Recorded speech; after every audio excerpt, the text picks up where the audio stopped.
করব ইনশাআল্লাহ বিইذনিল্লাহ। আসি আমরা সেই রমাদানের কথা। আমরা যেই কথাগুলো বলবো, সেই কথাগুলোর আগেই আরেকটি আয়াতের কথা আপনার স্মরণ করে দিচ্ছি। ওয়াযাক্কির ফাইন্না যিকরা তানফাউল মুমিনিন। আপনি স্মরণ করুন আল্লাহকে, স্মরণ করিয়ে দিন মানুষকে, কারণ আল্লাহকে স্মরণ করলে মুমিনদের উপকার হয়, কল্যাণ হয়। রমাদান মাস, এটিকে শাহরুন আযীম বলা হয়েছে। সবচেয়ে বড় মাস, সবচেয়ে বরকতপূর্ণ মাস। সুতরাং মুসলিমদের উচিত এই মাসটিকে অত্যন্ত গুরুত্বের সাথে আলোচনা করা। আজকে আমরা যেই অংশে আলোচনা করব, সেটি হচ্ছে আজকে ২ টা সিরিজ আলোচনার চেষ্টা করব। প্রথমত হচ্ছে রমাদান মাসের বৈশিষ্ট্য, গুরুত্ব, তাৎপর্য। দ্বিতীয়ত আলোচনা হবে রমাদানকে কেন্দ্র করে মৌলিক কিছু বিষয়। আমরা এই বিষয়গুলো আজকের শিরোনামে, আমরা যেই বইটি থেকে ফলো করছি, আলোচনা করব, আপনারা জানেন যে দুরারু র দুরারুন দুরারুন রমজানিয়া, অর্থাৎ আদ-দুরারুস সানিয়া, আ যে ওয়েবসাইট রয়েছে, তারা রমাদানের যে মণিমুক্তা ৩০ টি দার্স তারা প্রণয়ন করেছেন। এমন ৩০ টি দার্স যেগুলো মানব জীবনে রমাদানকে কেন্দ্র করে অত্যন্ত গুরুত্বপূর্ণ বিষয়গুলো তারা যুক্ত করেছেন। সেই বইটিকে সামনে রেখে এবং আনুষঙ্গিক আরও কিছু গুরুত্বপূর্ণ আ রমাদান রিলেটেড বইগুলো আমরা রেখে আপনাদের সাথে সমন্বয় করে এই দার্সগুলো পরিচালনা করার চেষ্টা করব। আল্লাহ যদি আমাদের তৌফিক দান করেন ইনশাআল্লাহ বিইذনিল্লাহ। রমাদান মাস, এই যে আপনার রমাদান মাস, এই মাসকে ঘিরে আমাদের এই আয়োজন, এই মাসকে ঘিরে আমাদের বিভিন্ন পরিকল্পনা, বিভিন্ন উদ্দীপনা। এই রমাদানকে ফলপ্রসূ করার জন্য আমাদের এই আয়োজন। যে আমরা বইটিতে থেকে আলোচনা করেছি, তার ১ম আল মাজলিসুল আউয়াল, ১ম পর্ব হচ্ছে রমাদানু ফাদাইল ওয়া খাসাইস, রমাদানের ফজিলত, তাৎপর্য এবং বৈশিষ্ট্য। তার আগেই বলবো যে রমাদানের সংক্ষিপ্ত পরিচিতি। রমাদানের রমাদান হচ্ছে আরবি মাসগুলোর ৯ম মাস। আল্লাহ রাব্বুল আলামিন পবিত্র কোরআনুল কারিমে সূরাতুত তাওবার ৩৬ নম্বর আয়াতে তিনি পুরো ১ বছরকে ১২ টি মাসে তিনি বিভক্ত করেছেন। তা সেই মাসগুলোর একটি হলো রমাদান। কোরআনুল কারিমে এই রমাদান মাসটির নাম সরাসরি আল্লাহ তাআলা ঘোষণা দিয়েছেন। সেটি হচ্ছে সূরাতুল বাকারা ১৮৫ নম্বর আয়াতে তিনি বলেছেন, শাহরু রমাদানাল্লাযী উনজিলা ফীহিল কুরআন। রমাদান সেই মাস যেই মাসে আল্লাহ কোরআন অবতীর্ণ করেছেন। অতএব এই মাসের ১ মাস ব্যাপী সিয়াম পালন করা মুসলিম উম্মাহর উপর ফরজ করেছেন। এটি সূরাতুল বাকারার ১৮৩ নম্বর আয়াতে আল্লাহ পাক বলেছেন যে, আউযু বিল্লাহি মিনাশ শাইতানির রাজীম। ইয়া আইয়ুহাল্লাযীনা আমানু কুতিবা আলাইকুমুস সিয়াম কামা কুতিবা আলাল্লাযীনা মিন ক্বাবলিকুম লাআল্লাকুম তাত্তাকুন। ওহে ঈমানদার লোকেরা, তোমাদের উপরে রমাদান মাসের ১ মাস সিয়াম ফরজ করা হয়েছে, যেমনভাবে পূর্ববর্তীদের প্রতি সিয়াম ফরজ করা ছিল। এই সিয়ামের লক্ষ্য হচ্ছে কি? যাতে করে মানুষরা তাকওয়াবান হয়, আল্লাহ ভীতি অর্জন করতে পারে। এই আয়াত থেকে প্রমাণ হয় আল্লাহ রাব্বুল আলামিন রমাদান মাসের পুরো ১ মাস সিয়াম ফরজ করেছেন। এই সিয়াম হচ্ছে রুকনুন মিন আরকানিল ইসলাম। ইসলামের ৫ টি স্তম্ভের মধ্যে অন্যতম। যেটি রাসূল সাল্লাল্লাহু আলাইহি সাল্লাম বলেছেন, বুনিয়াল ইসলামু আলা খামসিন। ইসলাম ৫ টি ভিত্তির উপর প্রতিষ্ঠিত। তার ১ নম্বর হচ্ছে কালেমা, ২ নম্বর হচ্ছে সালাত, সিয়াম, যাকাত, ৫ নম্বর হজ। সামর্থ্যবান হজ রাখবে এবং যাদের অর্থের পর্যাপ্ততা রয়েছে, নিসাব যাকে বলা হয়, যাকাতের ক্ষেত্রে নিসাব শব্দটি ব্যবহার হয়। আর হজ্জের ক্ষেত্রে বলা হয় যাদের সামর্থ্য রয়েছে। এজন্য হজ্জের বিষয়ে কোরআনে আয়াত রয়েছে, ওয়ালিল্লাহি আলান নাসি হিজ্জুল বাইতি মান ইসতাতাআ ইলাইহি সাবিলা। সুতরাং সামর্থ্যবান যারা রয়েছে তারা হজ করবে। তো রমাদান নিয়ে আমাদের কথা। রমাদানের যে মাসটির গুরুত্ব, তাৎপর্য, যাকে ঘিরে এত পরিকল্পনা মহান আল্লাহ তাআলা বান্দাদের জন্য দিয়েছেন, সেটা সিয়াম। ১ মাস ব্যাপী যে সিয়াম পালন করা হবে, এই সিয়াম অর্থ কি? সিয়ামের সাধারণ অর্থই হলো বিরত থাকা। আরবিতে একে বলা হয় আল ইমসাক, বিরত থাকা। আর এজন্যই কথা বলা থেকে যে বিরত থাকে তাকে তার চুপ থাকা বা নিস্তব্ধ তাকে সায়েম বলা হয়। অর্থাৎ কথা বলা থেকে বিরত থাকা, যিনি নিস্তব্ধ থাকেন তাকে সায়েম শব্দটি, এই সায়েম শব্দটি ব্যবহার করা হয়। মহান আল্লাহ রাব্বুল আলামিন মারিয়াম আলাইহিস সালাতু সালামের ইতিহাস উল্লেখ করে বলেন, ফাইম্মা তারাইনা মিনাল বাশারি আহাদান ফাকুলি ইন্নী নাযারতু লির-রাহমানি সাওমান ফালান উকাল্লিমাল ইয়াওমা ইনসিয়্যা। অর্থাৎ সন্তান ভূমিষ্ঠ করার পর যদি তুমি কাউকে কোনো প্রশ্ন বা কৈফিয়ত করতে দেখো, তথা মারিয়াম আলাইহিস সালামকে, তবে তুমি বলবে তাদেরকে, আমি দয়াময় আল্লাহর জন্য কথা বলা থেকে বিরত থাকার নজর মেনেছি। ইন্নী নাযারতু লির-রাহমানি, আমি নজর মানত মেনেছি আল্লাহর কাছে, সাওমান, কথা না বলার নজর মেনেছি। সুতরাং ফালান উকাল্লিমাল ইয়াওমা ইনসিয়্যা, সুতরাং আজ আমি কিছুতেই কোনো মানুষের সাথে কথা বলবো না। সূরা মারিয়াম ১৯ নম্বর সূরা মারিয়ামের ২৬ নম্বর আয়াত। সুতরাং এখানে সওম এর অর্থ এই আয়াতের মধ্যে আসে কথা বলা থেকে বিরত থাকা। কিন্তু ইসলামী শরীয়তের পরিভাষায় সাওম বা সিয়াম এর অর্থ হলো ফজর উদয় থেকে সূর্যাস্ত পর্যন্ত পানাহার, স্ত্রীর সাথে মিলন ইত্যাদি যাবতীয় সিয়াম বিনষ্টকারী কর্ম থেকে বিরত থাকার মাধ্যমে আল্লাহর ইবাদত করা, আর তাআব্বুদু লিল্লাহ। তাহলে আল্লাহ সন্তুষ্টির জন্য ইবাদত করা, সেই ইবাদতটার ধরনটা হবে কি? সকাল তথা সূর্য উদয় হওয়া থেকে শুরু করে নিয়ে সূর্য অস্ত যাওয়া পর্যন্ত খাওয়া, পিনা এবং স্ত্রী মিলন সহ সিয়াম ভঙ্গকারী আরো অন্যান্য যেগুলো রয়েছে এগুলোতে বিরত থাকার মধ্য দিয়ে যেই বিধানটা পালন করতে হয় সেটি হচ্ছে সওম বা সিয়াম। সুতরাং স এইগুলো ছাড়া সিয়াম ভঙ্গকারী কিছু বিষয় আছে, সেগুলো বিস্তারিত আলোচনা হবে। আমরা এই সিয়ামের সংজ্ঞা থেকে শুধু আমরা যে খাওয়া-পিনা, স্ত্রী মিলন এগুলো থেকেই বিরত থাকা তা নয়। যেমন ইচ্ছাকৃত কিছু বমি করে তাও সিয়াম ভেঙে যাবে। এভাবে কেউ যদি দ্বন্দ্ব ফাসাদ, গাল-মন্দ ইত্যাদি থাকে সেটার ব্যাপারে ভয়ংকর হুঁশিয়ারি হাদিসে বলা হয়েছে। প্রিয় নবী সাল্লাল্লাহু আলাইহি সাল্লাম বলেছেন, কেবল পানাহার থেকে বিরত থাকার নামই সিয়াম নয়, বরং অসারতা ও অশ্লীলতা থেকে বিরত থাকার নামই হচ্ছে সিয়াম। তাহলে সিয়াম বলতে হলে এই আপনার একদিকে এগুলো যেমন মানবেন, খাওয়া-পিনা থেকে বাহ্যিকভাবে বিরত থাকবেন, তেমন অসার কথা, মিথ্যা কথা, ধোঁকাবাজি, ফাসাদ সৃষ্টি করা এগুলো থেকেও বিরত থাকার নামই হচ্ছে সিয়াম। যেমন হাদিসে বলা হয়েছে যে, মাল্লাম ইয়াদাআ কাওলা যুর ওয়া আমালা বিহি ফালাইসা লিল্লাহি হাজাতুন আন ইয়াদাআ তাআমাহু ওয়া শারাবাহু। ওই ব্যক্তির খাদ্য পিনা থেকে বিরত থাকার কোনই মূল্য হয় না, যে ব্যক্তি সিয়াম থাকা সত্ত্বেও গাল, মন্দ, মিথ্যাচারিতা, এই পাপাচার ছাড়তে পারল না।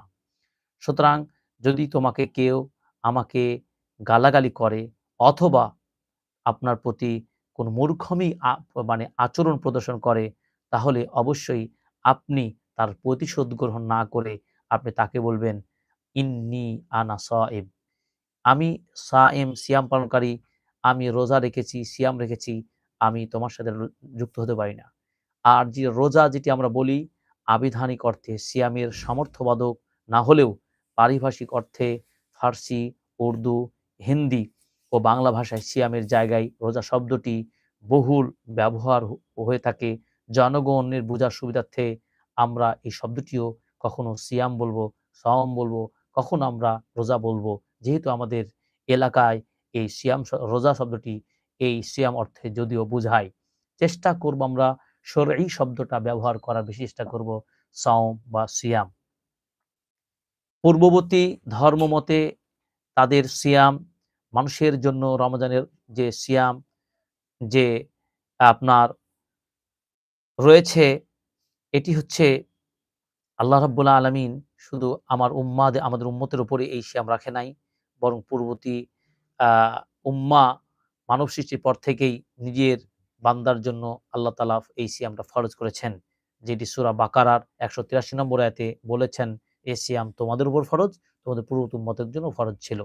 তাহলে আমরা এই আয়াত থেকে পাই, যদি বলা হয় সিয়াম ফরজ করা হয়েছে শুধুমাত্র উম্মতে মুহাম্মদীর জন্য, এটি কি সত্য?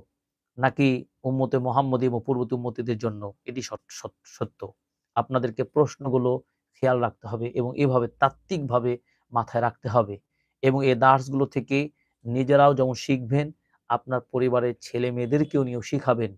এই ১ মাস ব্যাপী একটা দার্স যুক্ত থাকার ফলে আপনি একটা বিষয়ে অন্ততপক্ষে ইসলামের ৫ টি ভিত্তির ১ টি ভিত্তি ১ মাস মানে চেষ্টা সাধনার ফলে আপনি বিধিবিধানগুলো জানতে পারলেন, শিখতে পারলেন।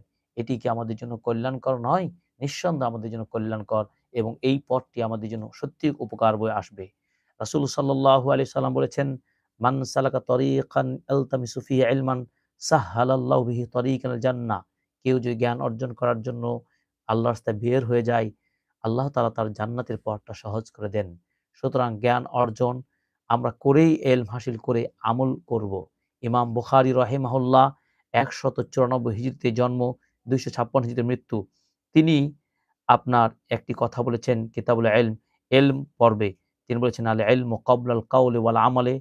কথা ও কাজের পূর্বে হচ্ছে কি ইলম, জানা। সুতরাং আমরা জেনেই আমল করব, বুঝেই আমল করব। আমাদের দ্বারা অসারতা, ভিত্তিহীন কোনো গল্প কাহিনীর বিশ্বাস করে নয়।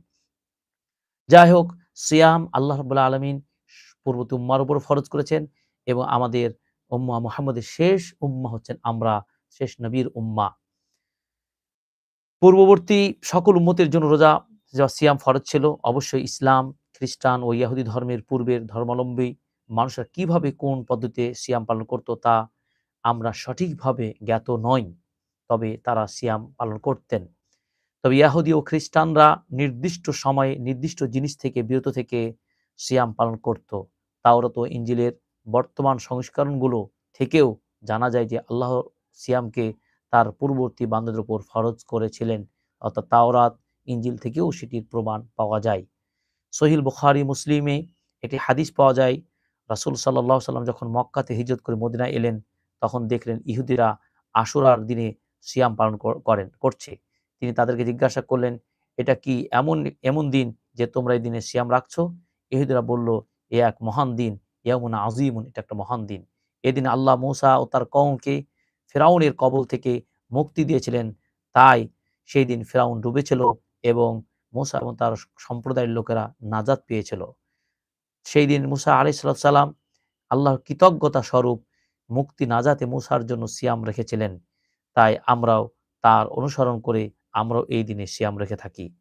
এ কথা শুনে রাসূল সাল্লাল্লাহু আলাইহি সাল্লাম তিনি বলেছিলেন, "মূসা আলাইহিস সালামের স্মৃতি পালন করার ব্যাপারে তোমাদের চাইতে আমরা অধিক হকদার। কারণ সুতরাং তিনি ওই দিনে সিয়াম রাখলেন। রাসূল সাল্লাল্লাহু আলাইহি সাল্লাম সিয়াম রাখলেন এবং তার সাহাবীরাও তার দিকে সিয়াম রাখলেন। তার মানে বোঝা গেল এখান থেকে আহলে কিতাব, ইহুদি, খ্রিস্টান ও মুসলিমদের সিয়ামের মাঝে একটি পার্থক্য এই ছিল যে আহলে কিতাবরা সেহরি খায় না, কিন্তু মুসলিমরা সেহরি বা সাহারি খায়। এই সেহরি ও সাহারি শব্দটি আমাদের দেশে ২ ভাবে প্রচলিত আছে। সিহরুন শব্দ আরবি যদি বলা হয় তো জাদু অর্থে হয়। কিন্তু বহুল পরিচালিত অর্থে আমাদের উপমহাদেশে শব্দটা সেহরি, সাহারি চলমান আছে। এইজন্য আলাদা করে দ্বন্দ্ব করার কোনো প্রয়োজন হবে না। আমরা বলতে পারি বা কেউ যদি বলেও ফেলে তাহলে অর্থের মানে ব্যবহারিক অর্থের দিক থেকে প্রচলিত অর্থে ভুল হবে না। অনুরূপভাবে আহলে কিতাবরা ইফতার করত দেরি করে, পক্ষান্তরে মুসলিমরা সূর্য ডোবা মাত্রই তাড়াতাড়ি তড়িঘড়ি ইফতার করবেন। কেননা রাসূল সাল্লাল্লাহু আলাইহি ওয়াসাল্লাম বলেছেন, "আমার উম্মাহর লোকেরা ততদিন পর্যন্ত কল্যাণের উপর থাকবে যতদিন তারা ইফতারিটা তাড়াতাড়ি করবে। ইফতারের ক্ষেত্রে বিলম্ব করা যাবে না।" অর্থাৎ ইহুদি, নাসারা মুসলিমদের মধ্যে যে সিয়াম রাখার ধরন, সিয়াম ইফতারের ধরনটা আমরা এখান থেকে পরিষ্কার হই। এনসাইক্লোপিডিয়া ব্রিটানিকাতে বলা হয়েছে যে জল, বায়ু, জাতি, ধর্ম ও পারিপার্শ্বিকতা ভেদে সিয়ামের নিয়ম পদ্ধতি বিভিন্ন হইলেও এমন কোনো ধর্মের নাম উল্লেখ করা কঠিন যার ধর্মীয় বিধানে সিয়ামের আবশ্যকতা স্বীকার করা হয় নাই। অর্থাৎ সিয়াম পালন করা তাদের জন্য বিধিবিধান ছিল। যাই হোক না কেন, এই খবরের মাঝে মুসলিমদের জন্য রয়েছে সান্ত্বনা ও আশ্বাস। কারণ শুধু উম্মতে মুহাম্মদের উপরেই নয় যে এই সিয়ামটা শুধু উম্মতে মুহাম্মদের উপর চাপিয়ে দেওয়া হয়েছে, বরং পূর্ববর্তী সকল উম্মার উপরেই এটি ফরজ ছিল। আর সে মনে করেই মুসলিমদের উপরেও র যে সিয়ামের ভার অনেক হালকা হয়ে যায়। কারণ মুসলিম যখন জানতে পারে যে এই সিয়াম রাখার পথ হলো পূর্ববর্তী আম্বিয়াগণ রেখেছেন, তাদের অনুগামী অনুসারীরা রেখেছেন, সুতরাং আমরাও রাখতে পারবো। তারা যখন সক্ষম হয়েছেন, আমাদের জন্য এটি খুব ভারী হবে না এবং কঠিন হবে না। ইসলামী শরিয়াতে সিয়াম ও তার পর্যায়ক্রম মহাবিজ্ঞান ও হিকমতময় মহান আল্লাহর একটি হিকমত ও অনুগ্রহ। এই যে তিনি বান্দার উপর যে আদেশ নিষেধ আরোপ করেছেন, তার মধ্যে বহু বিষয়কেই তিনি পর্যায় ও অনুক্রমে ধীরে ধীরে তাদাররুজ ভিত্তিক ফরজ বা হারাম করেছেন। অনুরূপ তার এক ফরজ হলো সিয়াম বা যেটি রোজা, যা তিনি উম্মতে মুহাম্মদের উপরে পর্যায়ক্রমে কিছু কিছু করে ফরজ করেছেন। প্রথম পর্যায় সিয়াম ফরজ হওয়ার যে একটা পর্যায় স্তর, প্রিয়নবী প্রত্যেক মাসে ৩টি করে সিয়াম পালন করতেন। আর এ দেখে সাহাবারও তার অনুসরণে ওই দিনগুলো সিয়াম রাখতেন, যাতে করে সিয়াম অভ্যাস তাদের জন্য সহজ হয়ে ওঠে। দ্বিতীয় পর্যায়ে কুরাইশ দল জাহিলি যুগে আশুরার সিয়াম রাখত। অতঃপর তিনি মক্কা থেকে হিজরত করে মদিনায় যখন আসলেন, মূসার অনুকরণে সেই আশুরার দিনের সিয়াম তিনিও রাখলেন এবং সাহাবাদেরকে এই সিয়াম রাখার জন্য তিনি আদেশ করেছিলেন। এটি তখন এই সিয়ামটাই আশুরার সিয়ামটি মুসলিম উম্মাহ তথা রাসূল সাল্লাল্লাহু আলাইহি ওয়াসাল্লামের জীবদ্দশায় তৎকালীন সময়ে মদিনায় হিজরত করার পর তখন এই সিয়ামটি মুসলিমদের উপর ফরজ ছিল। এটা দ্বিতীয় পর্যায়। তৃতীয় পর্যায় হচ্ছে সিয়ামের বিধান নিয়ে কোরআনুল কারিমে যে আয়াতটি আমরা উল্লেখ করেছি, সে আয়াতটি অবতীর্ণ হলো। কিন্তু শুরুতে তখনও সিয়াম পূর্ণ আকারে ফরজ ছিল না। যার ইচ্ছা সে রোজা রাখত, যার ইচ্ছা সে না রেখে মিসকিনকে খাদ্য দান করত। এ ধরনের একটা পরিবেশ পাওয়া যায়। তবে সিয়াম রাখাটাই আল্লাহর নিকট অধিক পছন্দের ছিল। এই ব্যাপারে আল্লাহ রাব্বুল আলামিন তিনি বলেছেন, আইয়ামাম মা'দুদাত ফামান কানা মিনকুম মারিদান আও আলা সাফারিন ফাইদ্দাতুম মিন আইয়ামিন উখার ওয়া আলাল লাযিনা ইউতীকুনাহু ফিদিয়াতুন তুআমু মিসকিন ফামান তাতাওয়া খায়রান ফাহুয়া খায়রুন লাহ ওয়া আন তাসুমু খায়রুল লাকুম ইন কুনতুম তা'লামুন। এই আয়াতের সর্বশেষ অংশে যেটি যদি তোমরা উপলব্ধি করতে পারো, তাহলে তোমরা কল্যাণ লাভের জন্য ভালো যদি মনে করো সিয়াম রাখো। চতুর্থ পর্যায় সিয়াম কখন ফরজ হয়? দ্বিতীয় হিজরি শাবান মাসের ২য় তারিখ সোমবারে প্রত্যেক সামর্থ্যবান এবং ভারপ্রাপ্ত মুসলিমের পক্ষ থেকে পূর্ণ রমাদান মাসের রোজা ফরজ করা হয়। এই ব্যাপারে আল্লাহ তাআলা তিনি সূরাতুল বাকারার ১৮৫ নম্বর আয়াতে এটি পরিষ্কারভাবে আয়াত নাজিল করে ঘোষণা করে জানিয়ে দিলেন। তাহলে আমরা বুঝতে পারলাম যে ২য় হিজরির ২রা শাবান, যে শাবান মাস চলছে, এটি হচ্ছে সেই দিনটা ছিল সোমবার। প্রশ্ন হতে পারে, রমাদান মাসের সিয়াম কখন ফরজ হয়? কোন পর্যায়ে? চতুর্থ পর্যায়ে এবং কত হিজরি সনে? ২য় হিজরি সনে। আল্লাহ রাব্বুল আলামিন আয়াত নাজিল করে জানিয়ে দিলেন, শাহরু রমাদানাল্লাযী উনজিলা ফীহিল কুরআন হুদাল লিন-নাস ওয়া বায়্যিনাতিম মিনাল হুদা ওয়াল ফুরকান ফামান শাহিদা মিনকুমুশ শাহরা ফালইয়াসুমহু। আল্লাহ পাক বলছেন যে রমাদান তো সেই মাস, যেই মাসে আল্লাহ কোরআন নাজিল করেছেন মানুষের হেদায়েতের জন্য, মুক্তির জন্য এবং সত্য মিথ্যার পার্থক্যকারী হিসেবে এই কোরআন। এরপরে তিনি বলছেন, ফামান শাহিদা মিনকুমুশ শাহরা ফালইয়াসুমহু। তিনি পরিষ্কার করে বললেন যে, যে, যে ব্যক্তি এই রমাদান মাস পেয়ে যাবে সে যেন আপনার এই মাসে সিয়াম পালন করে। যে মাস পাবে সে যেন এই মাস সিয়াম পালন করে। এই যে নির্দেশ নির্দেশ আল্লাহ তাআলা আ প্রদান করলেন। সুতরাং এই সিয়াম যারা ইউতিক সামর্থ্যবান এবং জ্ঞান সম্পন্ন আকেল রয়েছে এবং যারা মুকিম বাড়িতে অবস্থান করবেন এবং উম মানে প্রাপ্তবয়স্ক এমন ব্যক্তির জন্য মিসকিনকে খাদ্য দানের বিধান রহিত হয়ে গেল, যেটি এবং বৃদ্ধ এবং চিররোগীর জন্য তিনি বহাল রাখলেন। অর্থাৎ সুস্থ সবল জ্ঞানী মানুষদের জন্য আর ফিদিয়া দেওয়ার সুযোগ নেই। এই আয়াতে আল্লাহ তাআলা চূড়ান্ত বললেন যে কি, যে ফামান শাহিদা মিনকুমুশ শাহরা, যারা বাড়িতে থাকবে, সুস্থ থাকবে, জ্ঞানবান প্রাপ্তবয়স্ক, তাদের উপরে সিয়াম রাখা কি ফরজ হয়ে গেল, কোনোভাবে ছাড় আর থাকলো না। অন্যভাবে এ বিধান যারা গর্ভবতী ও দুগ্ধদাত্রী মহিলার জন্য বহাল করা হলো। যারা গর্ভকালে বা দুগ্ধদান কালে রোজা রাখলে তার সন্তান বিশেষ ক্ষতি হবে বলে আশঙ্কা করে, তারা ফিদিয়া দিবেন এবং পরবর্তীতে তারা সিয়াম অবশ্যই কাজা আদায় করবেন। এটি যদি আশঙ্কা থাকে। মুসলিমদের প্রতি আল্লাহর বিশেষ রহমত এই ছিল যে রোজার বহু কষ্টভার তিনি লাঘব করে দিয়েছেন। যেমন শুরুর দিকে এই সিয়াম ফরজ ছিল এশার নামাজ বা রাত্রে ঘুমিয়ে যাওয়ার পর থেকে পরদিন সূর্যাস্ত পর্যন্ত। অর্থাৎ রাত্রে একবার ঘুমিয়ে পড়লে পানাহার, স্ত্রী সহবাস হারাম হয়ে যেত। এতে মুসলিমরা বড় কষ্টবোধ করতে অবশ্যই কষ্টের ছিল। এরপরে দেখা যাচ্ছে যে এখানে মানুষেরা কষ্ট হয়ে পড়ে, দুর্বল হয়ে পড়ে। অতঃপর মহান আল্লাহর তরফ থেকে এই ভার হালকা করা হলো। পরিশেষে ফজর উদয়কাল থেকে শুরু করে সূর্যাস্ত পর্যন্ত এই সিয়ামের বিধান করলেন। এই যে আনসার গোত্রের শিরমা নামক এক ব্যক্তি সিয়াম রাখা অবস্থায় সন্ধ্যা পর্যন্ত কাজ করতেন। একদিন তিনি বাড়ি ফিরে এসে এশার সালাত পড়ে ঘুমিয়ে পড়লেন এবং কোনো প্রকার পানাহার না করে তার ফজর হয়ে গেল। সুতরাং এই অবস্থাতেই পরের দিন সিয়াম রাখলেন তিনি। আল্লাহ রাসূল সাল্লাল্লাহু আলাইহি ওয়াসাল্লাম তাকে সেই কঠিন, দুর্বল ও ক্লিষ্ট অবস্থা দেখে জিজ্ঞাসা করলেন, "কি ব্যাপার? আমি তোমাকে বড় দুর্বল দেখছি।" তিনি বললেন, "হে আল্লাহ রাসূল সাল্লাল্লাহু আলাইহি সাল্লাম, আমি গতকাল কাজ করার পর যখন আসলাম, তারপর পরিশ্রান্ত ক্লান্ত হয়ে শুয়ে পড়তেই ঘুমিয়ে গেলাম। তারপর ফজর হয়ে গেল, আবার রোজা রেখে দিলাম।" ওমর রাদিয়াল্লাহু এক রাতে ঘুমিয়ে যাওয়ার পর উঠে স্ত্রী মিলন করে ফেললেন, এমন একটি ঘটনা পাওয়া যায়। তিনি রাসূল সাল্লাল্লাহু আলাইহি ওয়াসাল্লামের নিকটে সেই ঘটনা উল্লেখ করলেন। অতঃপর এই সবের যা হলো প্রেক্ষিতে আল্লাহ তাআলা কোরআনের আয়াত নাজিল করে দিলেন যে এখন কি বিধান হতে পারে? এর বিধানটা কি হতে পারে?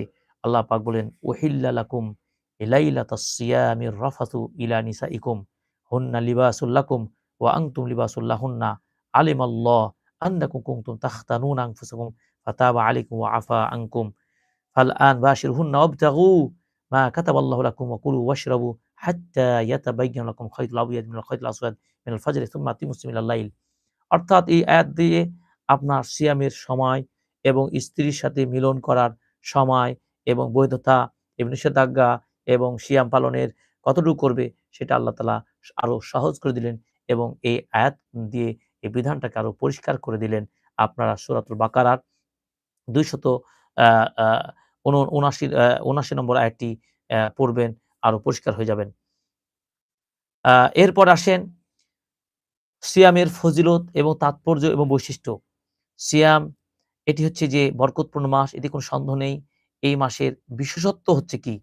১ নম্বর ফামিন ফাদাইলিহি, তা তার অনেকগুলো ফজিলত রয়েছে। রমাদান মাসের অনেক ফজিলত রয়েছে। তার মধ্যে সবচাইতে বড় তাৎপর্য, মাহাত্ম্য এই কারণে যে অন্যান্য মাসগুলোর উপরে রমাদান মাসের সবচাইতে শ্রেষ্ঠত্ব কোন কারণে? যে আফদালিল কুতুবাস সামাবিয়্যাহ, আসমানি কিতাব আল্লাহ রাব্বুল আলামিন আল কোরআনুল কারীমকে এই মাসেই অবতীর্ণ করেছেন। যার কারণে এই মাসের মর্যাদা সবচাইতে বেশি। আমি এখানে একটি কথা বলে থাকবো যে রমাদান মাসের সিয়ামের গুরুত্ব কেন? একমাত্র কোরআনের কারণে। আর এই কোরআনের সম্পর্ক যার সাথে যেভাবে হয়েছে তার মর্যাদা সেভাবে বেড়ে গেছে। যদি আমরা একভাবে বলি, ফেরেশতা জিবরিল আমিন কোরআনের ওহী নিয়ে এসেছেন। বিধায় অন্যান্য সকল ফেরেশতাদের মধ্যে তিনি এক অনন্য, তার মর্যাদা আল্লাহ দান করেছেন। কোরআন বহনকারী ফেরেশতা জিবরিল আমিন। ঠিক রাসূল সাল্লাল্লাহু আলাইহি সাল্লামের উপর কোরআন আসার কারণেই সকল নবী রাসূলের মধ্যে শ্রেষ্ঠত্ব, মর্যাদা এবং সর্বশ্রেষ্ঠ মর্যাদা দিয়েছেন এবং তাকে আল্লাহ পছন্দ করেছেন এবং তাকে আখিরি নবী, পয়গম্বর হিসেবে ঘোষণা দিয়েছেন এবং এই কোরআন তার উপর নাজিল করেছেন। বিধায় তার মর্যাদা সবার শীর্ষে। ৩ নম্বর এই কোরআন যে উম্মার উপরে নাজিল হয়েছে, সেই উম্মাহ সর্বশ্রেষ্ঠ উম্মাহ হিসেবে আল্লাহ ঘোষণা করেছেন এই কোরআন পাওয়ার কারণে। আল্লাহ রাব্বুল আলামিন বলেছেন, কুনতুম খায়রা উম্মাতিন উখরিজাত লিন-নাস তা'মুরুনা বিল মা'রুফ ওয়া তানহাউনা আনিল মুনকার। তোমাদেরকে আল্লাহ রাব্বুল আলামিন দুনিয়ার বুকে সর্বশ্রেষ্ঠ উম্মাহ হিসেবে পাঠিয়েছেন। এই সর্বশ্রেষ্ঠ উম্মাহ এই কোরআন পেয়ে ধন্য হয়েছেন। ৪ নম্বর এই কোরআন রমাদান মাসে নাজিল হওয়ার কারণে রমাদানের মর্যাদা বেড়েছে। এই কোরআন যে রাতে অবতীর্ণ হয়েছে সে রাতের মর্যাদা বেড়ে গেছেন। এইজন্য আল্লাহ পাক বলছেন, "ইন্না আনজালনাহু ফি লাইলাতিল কদর ওয়া মা আদরাকা মা লাইলাতুল কদর, লাইলাতুল কদর খায়রুম মিন আলফি শাহর।" তাহলে বুঝতে পারলাম যে কোরআনের সম্পর্কে থাকার কারণে যার সাথে যেভাবে হয়েছে তার মর্যাদা বেড়ে গেছে। আমরা ৫ টি পয়েন্ট উল্লেখ করলাম। আপনারা আশা করি বুঝতে পেরেছেন, বোঝার চেষ্টা করবেন। সুতরাং কোরআনের সাথে সম্পর্ক আমাদের কেমন হবে, কেমন হওয়া উচিত আমরা খুব গভীরভাবে এখান থেকে লক্ষ্য করতে পারি। তাই ১ নম্বর আমরা যদি বলি রমাদান মাসের এত গুরুত্ব তাৎপর্য কেন? তাহলে বলব কোরআন নাজিল হয়েছে এই কারণে, এবং এই রাতের, এই মাসের একটি রাত রয়েছে, সেই রাতের মর্যাদাও অনেক বেশি, যেটা বলা হয়েছে লাইলাতুম মিন খায়রুম মিন আলফি শাহর, হাজার মাসের চেয়ে উত্তম। এবং এই রাত্রিটাকে আল্লাহ রাব্বুল আলামিন বলেছেন সূরাতুদ দুখানের ৩ নম্বর আয়াতে বলা হয়েছে কি, যে ইন্না আনজালনাহু ফি লাইলাতিন মুবারাকা, বরকতপূর্ণ রাত্রিতে আল্লাহ কোরআন নাযিল করেছেন। সুতরাং এই মাস, এই মাসের রাতটি হচ্ছে অত্যন্ত বরকতপূর্ণ। ২ নম্বর হচ্ছে কি, রমাদান মাসের ফাদাইল এবং তাৎপর্যতা এইজন্য যে আল্লাহ রাব্বুল আলামিন বান্দাদের উপরে এই মাসের সিয়াম এবং কিয়াম এগুলোকে ফরজ করেছেন বা বিধান করেছেন একটা ওয়াদার বিনিময়ে। সেটা কি? যে এই মাসের সিয়াম কিয়াম যারা পালন করবে, আল্লাহ তাআলা তাদের পাপগুলোকে ক্ষমা করে দেবেন। সুতরাং এই মাসের একটা স্বতন্ত্র বৈশিষ্ট্য হচ্ছে এই মাসের বান্দার সিয়াম কিয়াম পালনের ফলে তাদেরকে ওয়াদা হচ্ছে আল্লাহ তাদের ক্ষমা করে দেবেন। এইজন্য রাসূল সাল্লাল্লাহু আলাইহি সাল্লাম বলেছেন, হাদিসটি মনে রাখতে হবে, সর্বাধিক হাদিস বর্ণনাকারী সাহাবী আবু হুরায়রা রাদিয়াল্লাহু তাআলা আনহু, আবু হুরায়রা রাদিয়াল্লাহু তাআলা আনহু ৫,৩৭৪ টি হাদিস বর্ণনা করেছেন। তাকে বলা হয় মুকসিরিন সাহাবী। অধিক হাদিস বর্ণনাকারী সাহাবীদের ৭ জন সাহাবীদের মধ্যে তিনি হচ্ছেন সর্বাধিক হাদিস বর্ণনাকারী। এরপরে আব্দুল্লাহ ইবনে ওমর, আনাস বিন মালিক, আব্দুল্লাহ ইবনে আব্বাস, আয়েশা রাদিয়াল্লাহু তাআলা আনহা, আবু সাঈদ খুদরি রাদিয়াল্লাহু তাআলা আনহু, এই সব সাহাবীগণ ছিলেন অধিক বর্ণনাকারী সাহাবীদের মধ্যে। তাই আবু হুরায়রা রাদিয়াল্লাহু তাআলা আনহু বর্ণনা করছেন, রাসূল সাল্লাল্লাহু আলাইহি সাল্লাম বলেছেন, মান সামা রমাদানা ঈমানাও ওয়া ইহতিসাবান গুফিরা লাহু মা তাকাদ্দামা মিন যামবিহি। যে ব্যক্তি রমাদান মাসের সিয়ামটা পালন করবে নেকির আশায়, ঈমানের সাথে, ঈমান নিয়ে, ঈমানের আলো নিয়ে শুরু করবে, আল্লাহ রাসূল বলছেন গুফিরা লাহু মা তাকাদ্দামা মিন যামবিহি, তার পূর্বের গুনাহগুলো ক্ষমা করে দিবে। সুবহানাল্লাহ, সুবহানাল্লাহ। ঠিক এমনইভাবে মান কামা রমাদানা ঈমানাও ওয়া ইহতিসাবান গুফিরা লাহু মা তাকাদ্দামা মিন যামবিহি, এভাবে যদি কেউ কিয়াম করে, কিয়ামুল লাইল করে, রাত জেগে যে তারাবিহ সালাত পড়ে, তাহাজ্জুদ পড়েন, কিরাত লম্বা, লম্বা কিরাত করে সালাত আদায় করে, আল্লাহ রাব্বুল আলামিন তারও গুনাহ ক্ষমা করে দিবেন। তাহলে এই মাসের স্বতন্ত্র মর্যাদা আল্লাহ তাআলা দিয়েছেন। এবং রাসূল সাল্লাল্লাহু আলাইহি সাল্লাম এই মাসের যে সিয়াম পালনকে, এই রমাদানকে স্বতন্ত্র বৈশিষ্ট্য এইজন্য বলেছেন, এর একটা সুসংবাদ ঘোষণা দিয়েছেন, যে সুসংবাদটা হচ্ছে বিশাল সুসংবাদ। যারা এই মাস পাবেন, সত্যিকার তারা ধন্য হবেন। কারণ ধরুনটা হচ্ছে কি, দেখুন সহিহ মুসলিম কিতাবের হাদিস, যেখানে আবু হুরায়রা রাদিয়াল্লাহু তাআলা হাদিস বর্ণনা করেছেন, রাসূল সাল্লাল্লাহু আলাইহি ওয়াসাল্লাম বলেছেন, "আস-সালাওয়াতুল খামস ওয়াল জুমআতু ইলাল জুমআহ ওয়া রমাদানু ইলা রমাদান মুকাফফিরাতুম মা বাইনাহুন্না ইযা ইজতানাবাল কাবাইর।" তিনি বলছেন ৫ ওয়াক্ত সালাত, ১ ওয়াক্ত সালাত এবং পরবর্তী সালাত, এই সালাত, একটি সালাত পরবর্তী সালাতের মধ্যে ঘটে যাওয়া পাপকে আল্লাহ মিটিয়ে দেন, ক্ষমা করে দেন। সুবহানাল্লাহ। এইজন্য সালাত আদায় করতে হবে আমাদেরকে। এই সালাতের সাথে আমাদেরকে থাকতে হবে আমাদেরকে। এরপরে দেখুন, ওয়াল জুমআতু ইলাল জুমআ, এক জুমা থেকে পরবর্তী জুমা যখন আপনি যাবেন, তখন এর মধ্যে আপনার যে ঘটে যাওয়া পাপগুলোকে আল্লাহ ক্ষমা করে দিবেন। ঠিক ৩ নম্বর, ওয়া রমাদানু ইলা রমাদান, এক রমাদান থেকে পরবর্তী রমাদানের মাঝে ঘটে যাওয়া পাপগুলো আল্লাহ ক্ষমা করে দিবেন। এই সুসংবাদ তাদের জন্যই, মুকাফফিরাত, ক্ষমা করে দিবেন। যদি এর সময়গুলো যদি কেউ বড় ধরনের কুফরি, মানে বড় ধরনের পাপ না করে, কাবীরা গুনার মধ্যে জড়িত না হয়। মনে রাখতে হবে, কাবীরা গুনাহ তওবা ছাড়া আল্লাহ ক্ষমা করবেন না। তওবা করতেই হবে। এজন্য আমাদের এই ইবাদতগুলোর মাধ্যমে ৫ ওয়াক্ত সালাত, এক জুমা থেকে পরবর্তী জুমা, এক রমাদান থেকে পরবর্তী রমাদান, আপনার ছোট সাগীরা গুনাহগুলো আল্লাহ ক্ষমা করে দিবেন। সুতরাং কাবীরা গুনার জন্য কি করবেন? হে যারা পাপাচার করি, অন্যায়ের সাথে আছি, আমরা কি সেগুলো তওবা করব না? অবশ্যই তওবা করব। কারণ আমি জানি না আমার এই বছর সিয়াম পেয়েছি, আগামী বছর কি আমি সিয়াম পাবো? এর কোনো গ্যারান্টি আমরা কেউ দিতে পারব না। এজন্য আজকে আমরা বলব, তওবার ৩ টা শর্ত আপনি ফিল আপ করবেন। এই তওবার শর্ত ৩ টা পূর্ণ করলেই আপনাকে আশা করি আপনি পাপ মুক্ত হতে পারবেন, আল্লাহর প্রিয় বান্দা হতে পারবেন। ১ নম্বর, আমি আপনি যে পাপটা করি, সেই পাপটা ১ নম্বরে বর্জন করবেন। আর পাপটা করবেন না। ২ নম্বর, কৃত পাপের প্রতি নিন্দা জ্ঞাপন করবেন। অর্থাৎ বলবেন, আমি এই ঘৃণিত পাপটা করতাম আমার দ্বারা হতো। আর এই পাপকে নিন্দা জানাবেন। ৩ নাম্বার, দৃঢ় প্রত্যয় ঘোষণা করবেন যে আপনি সেই পাপে কখনো আর ২য় বার ফিরে যাবেন না। আল্লাহ তাআলা আমাদেরকে তৌফিক দান করুন। আমিন। এক্ষেত্রে একটা গুরুত্বপূর্ণ কথা মনে রাখবো, আমাদের দৈনন্দিন জীবনে চলাফেরা করতে গিয়ে একজন ভাই, একজন বোনের সাথে আমরা দ্বন্দ্বের কারণে, স্বার্থের কারণে অনেক সময় কথা বলা বন্ধ রাখি। এই নীতি আমাদের রাখা যাবে না। ৩ দিনের বেশি আপনি কারো সাথে বলা থেকে আপনি বিরত থাকতে পারেন না। অতএব আজকেই এই মুহূর্তে কোনো ভাইয়ের সাথে যদি এই ধরনের আচরণ হয়ে থাকে, আপনি ফোন করে তার সাথে কথা বলবেন, হাসিমুখে কথা বলবেন। এগুলো পরিহার করতে হবে। হিংসা, অহংকার, এই পাপ, এই সবগুলোকে আপনাকে আমাকে বর্জন করে চলতে হবে। তাহলে তো সার্থক রমাদান আপনি পালন করতে পারবো। আল্লাহ আমাদের তৌফিক দান করুন। আমিন।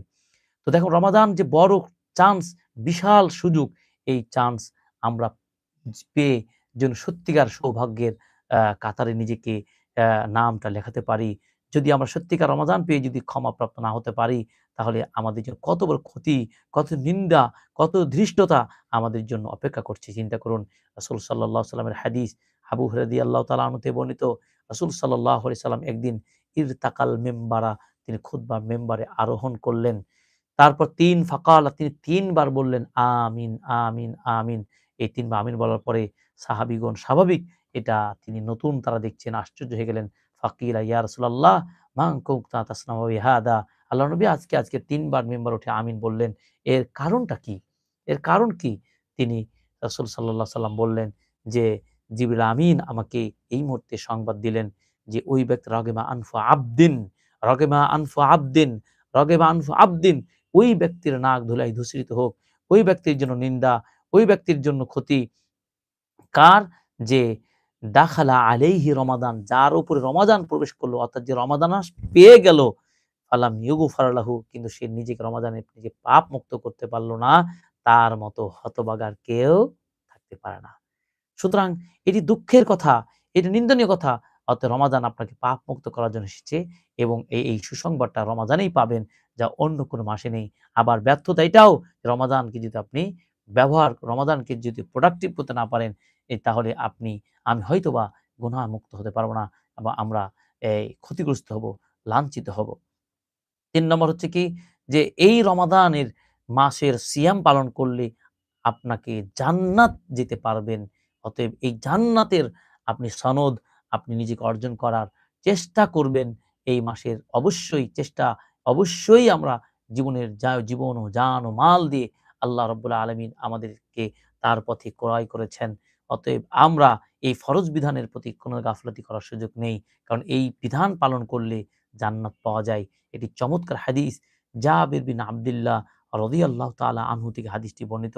আন্না রাজুলান সাআলা রাসূলুল্লাহ সাল্লাল্লাহু আলাইহি ওয়াসাল্লাম, একজন ব্যক্তি রাসূল সাল্লাল্লাহু আলাইহি সাল্লামকে জিজ্ঞাসা করলেন, ইয়া রাসূলাল্লাহ আরাআইতা ইযা সাল্লাইতুস সালাওয়াত, আপনার মতামত কি যদি আমি ৫ ওয়াক্ত সালাত আদায় করি? ১ নম্বর দেখেন, ওয়াসুমতু রমাদান, রমাদান মাসের সিয়ামটা যদি আমি ঠিকমতো পালন করি। ৩ নম্বর ও আহলালতুল হালাল, হালাল বিধানগুলোকে আমি যদি হালাল জেনে আমি মেনে চলি। ওয়া হাররামতুল হারাম, এবং হারাম বিধানগুলো আমি পরিহার করে চলি।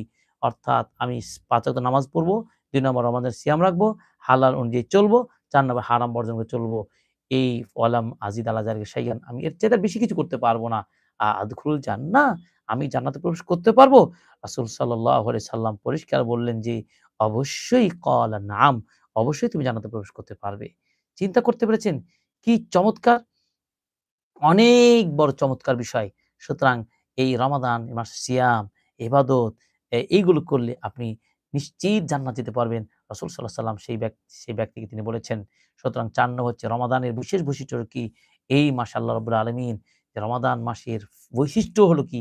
এই মাসে কি আবওয়াবুল জান্নাহ, জান্নাতের দরজাকে খুলে দেন এবং জাহান্নামের দরজা বন্ধ করে দেন এবং শয়তানদেরকে আটকে রাখেন, বেঁধে রাখেন।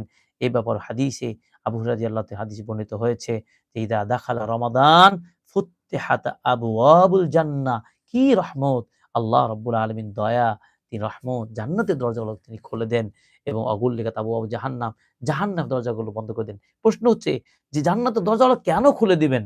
জান্নাতের দরজা কেন খুলে দেন? রমাদান মাস যখন আগমন করে, তাযীমান লিহাদা আশ-শাহর, তাকরীমান, রমাদান মাসের সম্মানে, বরকতে, মর্যাদার কারণে, এবং ২ নম্বর হচ্ছে কি, মানুষদেরকে আনুগত্যপূর্ণ নেকির কাজে উৎসাহ দানের জন্য আল্লাহ তাআলা জান্নাত দিয়ে দরজাগুলো খুলে দেন। সুবহানাল্লাহ।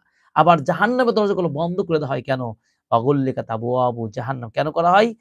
ইন্না যালিকা বাঈসুন, কেননা এই পাপ অন্যায়গুলো যদি কেউ বর্জন করতে পারে তাহলে যাতে করে জাহান্নামের দরজা বন্ধ করে দেওয়া হবে এজন্যই যাতে করে মানুষ এই পাপের কাজগুলোকে ছেড়ে দিতে পারে এবং শয়তানকে আটকে দেওয়া হয় কারণ যাতে করে রমাজানে আর ওই অনিষ্টতা পাপের যে অসাইলগুলো রয়েছে মাধ্যমগুলো যেন কমে যায়, মানুষ যেন নিজেকে সত্যিকার শয়তানের কবল থেকে রক্ষা করে নিজেকে নতুন উদ্দীপনায় নিজেকে জাগরণ তৈরি করতে পারে এজন্য। এবং রমাজান মাসে আল্লাহ রাব্বুল আলামিনের বিশেষ আহ্বান আসতে থাকে বলে, ইয়া বাগিয়াল খাইর আকবিল, হে কল্যাণকামী তুমি এগিয়ে আসো। ইয়া বাগিয়াশ শার, এই এই অকল্যাণ এর অ অ অগ্রজ আকসির, নিজেকে সংযত করো। সুতরাং আল্লাহর রহমত, বারাকা পেয়ে নিজেকে ধন্য নিজেকে গঠন করার চেষ্টা করতে হবে। রমাদান আমাদের জন্য বড় নিয়ামত। আসন্ন মাহে রমজানকে যেন বরকত হিসেবে, নিয়ামত হিসেবে গ্রহণ করতে পারি। এর জন্য আমরা সর্বত্র চেষ্টা করব। এক্ষেত্রে একটা হাদিস আপনাদের উল্লেখ করব। রমাজান যে কত বড় আপনার আমার জীবনের জন্য নিয়ামত, একটা হাদিস উল্লেখ করেছেন তলহা বিন উবাইদিল্লাহ রাদিয়াল্লাহু তাআলা আনহু থেকে বর্ণিত হয়েছে। আন্না রাজুলাইনা কাদিমা আলা রাসূলিল্লাহি সাল্লাল্লাহু আলাইহি ওয়াসাল্লাম, ২ জন ব্যক্তি রাসূল সাল্লাল্লাহু আলাইহি সাল্লামের কাছে আগমন করলেন।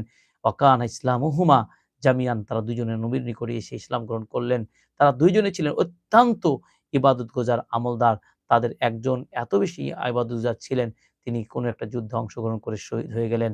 এরপর পরবর্তী ১ বছর পরে আরেকজন ইবাদতগুজার ব্যক্তি মৃত্যুবরণ করলেন। তালহা বিন উবাইদুল্লাহ রাদিয়াল্লাহু তাআলা আনহু তিনি বলছেন যে, আমি একদিন স্বপ্নে দেখলাম দাখালাল জান্নাহ ক্বাবলাল আউয়াল কিবালাল আ ক্বাবলাল আউয়াল। ফাকাল রাসূলুল্লাহ সাল্লাল্লাহু আলাইহি ওয়াসাল্লাম, তিনি দেখলেন যে যিনি ১ বছর আগেই মারা গেছেন, শহীদ হয়ে মারা গেছেন, তিনি জান্নাতে পরে প্রবেশ করলেন। আর যিনি ১ বছর পরে মারা গেলেন, তিনি জান্নাতের আগেই প্রবেশ করলেন। ফেরেশতা তাকে সুযোগ দিলেন। আমি আশ্চর্য হয়ে গেলাম। স্বাভাবিকভাবে যিনি শহীদ হয়ে মারা গেলেন, তিনি তো আগে জান্নাতে যাওয়ার কথা, বা এটাই আমরা ভাবি বা চিন্তা করি। কিন্তু এমনটি হলো কেন? ১ বছর পরে মরে যাওয়া ব্যক্তি, তিনি আগে জান্নাত যাচ্ছেন। রাসূল সাল্লাল্লাহু আলাইহি ওয়াসাল্লাম কারণ জানতে চাইলেন। তিনি বললেন যে, আলাইসা কদ মাকাসা হাদা বা'দা সানাতান, যে ব্যক্তিটা পরে ১ বছর পরে মারা গেছেন, তিনি কি ১ বছর অতিরিক্ত অবস্থান করে নাই ১ম ব্যক্তির চাইতে? ক্বালু বালা, তিনি বললেন, হ্যাঁ। তিনি বললেন যে, ১ বছর বাঁচার কারণে কি সে রমাদান পায় নাই? তিনি বলছে, অবশ্যই পেয়েছে। তিনি কি ১ বছর অতিরিক্ত বাঁচার কারণে সে কি এই সালাত আদায় করে নাই? ২ জনই তো একসাথে ইসলাম গ্রহণ করেছেন। কিন্তু ১ বছর পাওয়ার কারণে সে অতিরিক্ত এই ১ বছরের অতিরিক্ত ইবাদত করার, সিয়াম পাওয়ার সুযোগ পেয়েছেন। সুতরাং এই ২ জন ব্যক্তির ১ বছর বেশি পাওয়ার কারণে, যে সুযোগ পাওয়ার কারণে তাদের ২ জনের আমলের পরিধি ব্যবধানটা কত বেশি? যেমন তিনি বলছেন, ফামা বাইনাহুমা আবআদু মিম্মা বাইনাস সামাই ওয়াল আরজি, আসমান জমিনে যেমন ব্যবধান রয়েছে, তেমনই ভাবে এই ২ জনের আমলের ব্যবধান রয়েছে ১ বছরের, সুবহানাল্লাহ। সুতরাং আমি আপনি যে সুস্থ থাকতে পারি, আল্লাহর কাছে বেশি, বেশি দোয়া করতে হবে। সালাফগণ দোয়া করতেন যে আমি রমাদান যেন পৌঁছতে পারি, আমরা রমজানে যেতে পারি। উম এই হচ্ছে আপনার। তো এই রমাদান, এই যে রমাদানকে আপনাকে এটাকে বরকত হিসেবে কবুল করতে হবে। রমাদান এর সবচেয়ে বড় হচ্ছে লক্ষ্য হচ্ছে কি, যদি বলেন রমাদানের লক্ষ্য কি, সবচেয়ে বড় কি? লক্ষ্য হচ্ছে তাকওয়াবান হওয়া। আকবারু আসবাব আসিয়াম মিন আকবারি আসবাবি আত-তাকওয়া। সিয়ামের সবচেয়ে বড় লক্ষ্য হচ্ছে, টার্গেট হচ্ছে তাকওয়াবান করা। সিয়াম রাখার অনেকগুলো ফাওয়ায়েদ রয়েছে, উপকারিতা রয়েছে। সেগুলো হচ্ছে অন্যতম হলো যে কি, যে সিয়ামের মাধ্যমে আপনার আমার হৃদয়ের মাঝে একটা দয়া অনুভূতি, দয়া করার মন মানসিকতা তৈরি হবে। বিশেষ করে মিসকিনদের প্রতি, অসহায়দের প্রতি ১ নম্বর। ২ নম্বর, নিজের আত্মাটাকে নতুনভাবে আত্মশুদ্ধ, আত্মবিশ্লেষণ করার সুযোগ পাওয়া যায়। ৩ নাম্বার, নিজেকে সিয়ামের রাখার ফলে শয়তানকে দমন করা যায়। ৪ নাম্বার, শরীরটাকে পবিত্র রাখা যায়। ৫ নম্বর, শরীর, দেহ, মনকে আরো মজবুত করা যায়, ঈমানের উপরে মজবুত করা যায়। এ ধরনের অনেক ধরনের এবং শারীরিক সুস্থতা এবং এবং একাগ্রতা এবং ইখলাসী চেতনা, ইমানি যে আ নবায়ন, এগুলো সিয়াম রাখার ফলে হতে পারে। এজন্য সিয়ামের অনেকগুলো ফাওয়ায়েদ রয়েছে। আমরা আজকে আজকে দুরা আ আ দুরারুর রমাদানিয়া এই কিতাবের ১ম যে মাজলিস দার্সটি আলোচনা করলাম এবং আনুষঙ্গিক কিছু আলোচনা করলাম। ধারাবাহিক আগামী কালকেও আমরা ২য় মাজলিস, ২য় পর্বটি, সেই বইটিকে সামনে রেখে আমরা এ ধারাবাহিক আমাদের সিরিজটা চলতে থাকবে। অতএব আপনারা যারা এখন আমাদের লাইভ ক্লাসে যুক্ত হয়েছেন, তারা পুরো আলোচনাগুলো শুনবেন, খাতায় নোট করবেন। আমরা ভুল ত্রুটি আ ত্রুটি থেকে আল্লাহর কাছে আশ্রয় চাচ্ছি। আল্লাহ রাব্বুল আলামিন যেন আমাদের সত্য সুন্দর বলার তৌফিক দান করেন এবং যারা এখনো অনলাইনে আ সরাসরি লাইভে যুক্ত হতে পারেন নাই, পরে আমাদের ইউটিউব চ্যানেল আমার নামে ডক্টর জয়নুল আবেদীন বিন নোমান এই ফেসবুক পেজ অথবা আপনার ইউটিউবে একই নামে সার্চ দিয়ে আপনারা শুনতে পারবেন এবং নোট করবেন এবং দোয়া করবেন আমাদের এই চলার এই জার্নি পথটি যেন জ্ঞানের জন্য আল্লাহ সহজ করে দেন এবং জ্ঞানের সাথে ইলমের সাথে আমলের পথ সহজ করেন। এই প্রত্যাশা রেখে আমাদের সাথে যোগাযোগ করবেন। বিস্তারিত আমাদের কমেন্ট বক্সে পাবেন এবং এই আলোচনাগুলো আপনারা লাইক, শেয়ার করে দিয়ে অন্যদেরকে জানিয়ে দেবেন। ইনশাআল্লাহ আল্লাহ রাব্বুল আলামিন আমাদের এই ইখলাসপূর্ণ কাজটি যেন কবুল করেন এবং আমাদের ইলমে বারাকা দান করেন। আল্লাহ রাব্বুল আলামিন আমাদেরকে ক্ষমা করে দেন এবং রমাদান পর্যন্ত সুস্থ রাখেন এবং আমাদের এই প্রোগ্রামটি যেন সুন্দরভাবে সুচারুরূপে চালিয়ে যেতে পারি। আল্লাহ রাব্বুল আলামিন আমাদের তৌফিক দান করুন। আমিন। সুবহানাকাল্লাহুম্মা ওয়া বিহামদিকা আশহাদু আল্লা ইলাহা ইল্লা আনতা আস্তাগফিরুকা ওয়া আতুবু ইলাইক। আসসালামু আলাইকুম ওয়া রাহমাতুল্লাহি ওয়া বারাকাতুহু।